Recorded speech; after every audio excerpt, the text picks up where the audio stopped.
Hello everyone, मैं हूं doctor Surabhi Solanki और आप देख रहे हैं मेरा चैनल डॉक्टर सुरभि की प्रेगनेंसी टिप्स।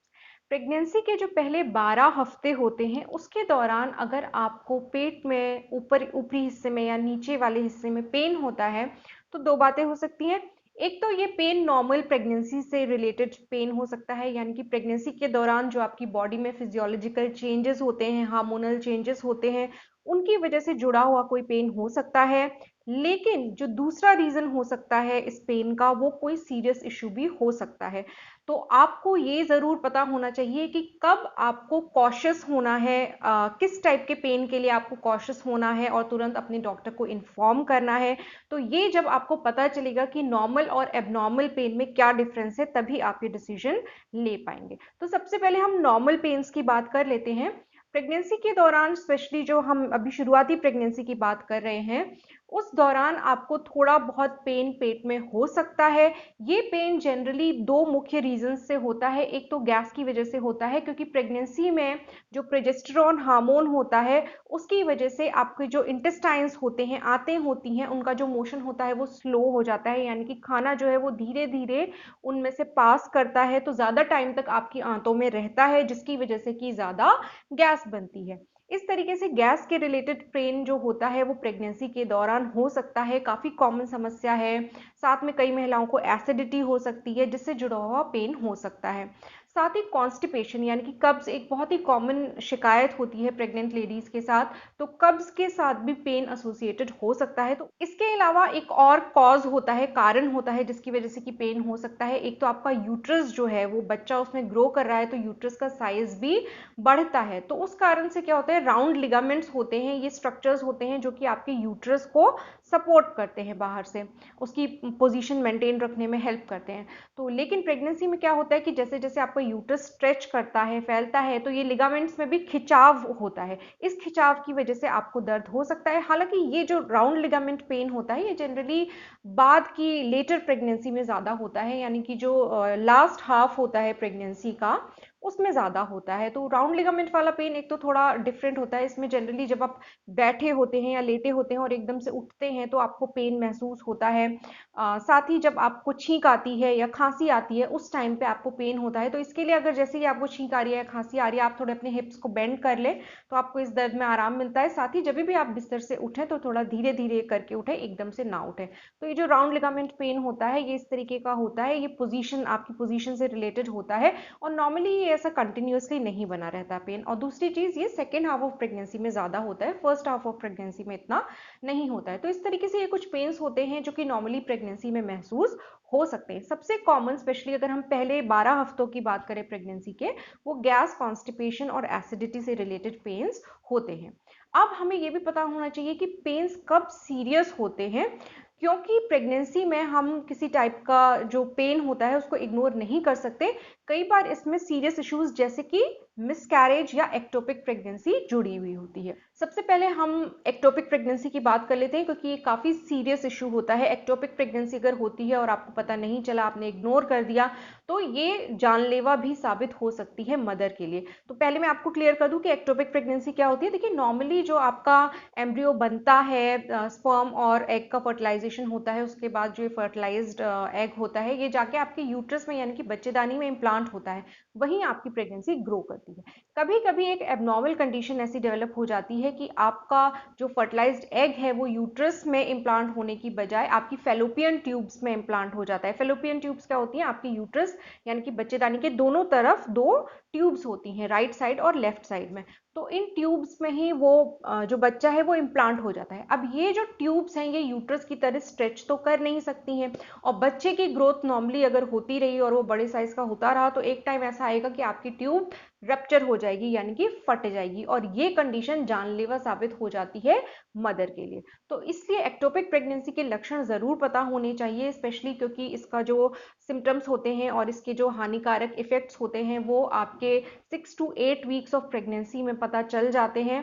तो 6 हफ्ते से 8 हफ्ते की प्रेगनेंसी, यहाँ पे मैं आपको थोड़ा क्लियर कर दूं कि 6 से 8 हफ्ते की प्रेगनेंसी का क्या मतलब है। तो ये जब हम काउंट करेंगे कि 6 हफ्ते हो गए, ये आपकी जो लास्ट मेंस्ट्रुअल पीरियड की डेट होगी, यानी कि आपका लास्ट मेंस्ट्रुअल पीरियड जो आया होगा, उसको जो पहला दिन होगा जिस दिन आपकी ब्लीडिंग स्टार्ट हुई थी, उस डे से काउंट किया जाता है। और उस डे से काउंट करते हुए अगर आपके 6 हफ्ते हो गए तो वो 6 हफ्ते की प्रेगनेंसी उसको बोला जाता है। उसी तरीके से वहीं से काउंट करके 8 हफ्ते की प्रेगनेंसी बोला जाता है। 6 से 8 हफ्ते की प्रेगनेंसी में जनरली एक्टोपिक प्रेगनेंसी के सिम्टम्स पता चलने लग जाते हैं। पेन होता है, स्पेशली ये पेन आपका वन साइडेड होगा, क्योंकि जो बच्चा होगा वो या तो राइट फेलोपियन ट्यूब में इम्प्लांटेड होगा या लेफ्ट फेलोपियन ट्यूब में इम्प्लांटेड होगा, तो उसी साइड आपको पेन महसूस होगा। पेन काफी सीवियर हो सकता है।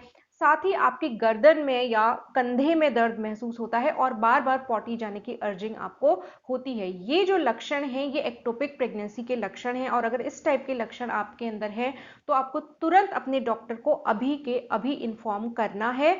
डॉक्टर जांच करके पता करेंगे कि कहीं आपकी एक्टोपिक प्रेगनेंसी तो नहीं है। एक्टोपिक प्रेगनेंसी अगर होगी तो उसे खत्म करना होगा टाइम से, क्योंकि अगर वो आगे प्रोग्रेस करेगी तो आपके लिए जानलेवा साबित हो सकता है। एक्टोपिक प्रेगनेंसी के बारे में कई पेशेंट्स पूछते हैं कि मैम क्या कोई ऐसा तरीका नहीं है जिससे कि जो प्रेगनेंसी है उसको ट्यूब से निकाल के यूट्रस में शिफ्ट कर दिया जाए और वो प्रेगनेंसी ग्रो करे। तो देखिए, ऐसा बिल्कुल भी संभव नहीं है। आज की डेट तक ऐसा कोई मेथड नहीं आया है।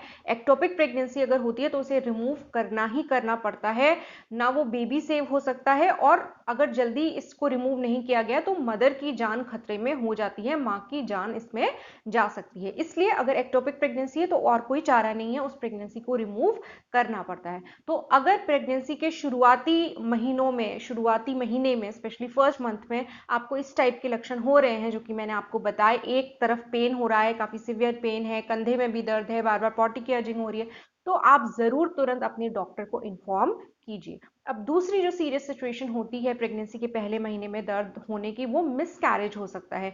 यानी कि कई बार जो आपका दर्द होता है वो इस बात का इंडिकेशन होता है कि आपकी प्रेगनेंसी खतरे में है और आपका स्पॉन्टेनियस अबॉर्शन होने वाला है या हो रहा है। इसमें मैं आपको एक चीज क्लियर कर दूं कि जरूरी नहीं है कि आपके मिसकैरेज के अगर सिम्टम्स हैं तो आपको मिसकैरेज हो ही जाए। आप इसको मैनेज कर सकते हैं, आपके डॉक्टर्स इसको मैनेज कर सकते हैं। और कई महिलाएं जिनको कि मिसकैरेज के सिम्टम्स या मिसकैरेज का खतरा स्टार्टिंग में रहता है फर्स्ट मंथ में, वो आगे चल के बच्चा सेफ रहता है और आगे चल के वो नॉर्मल हेल्दी बेबी को भी डिलीवर करती हैं।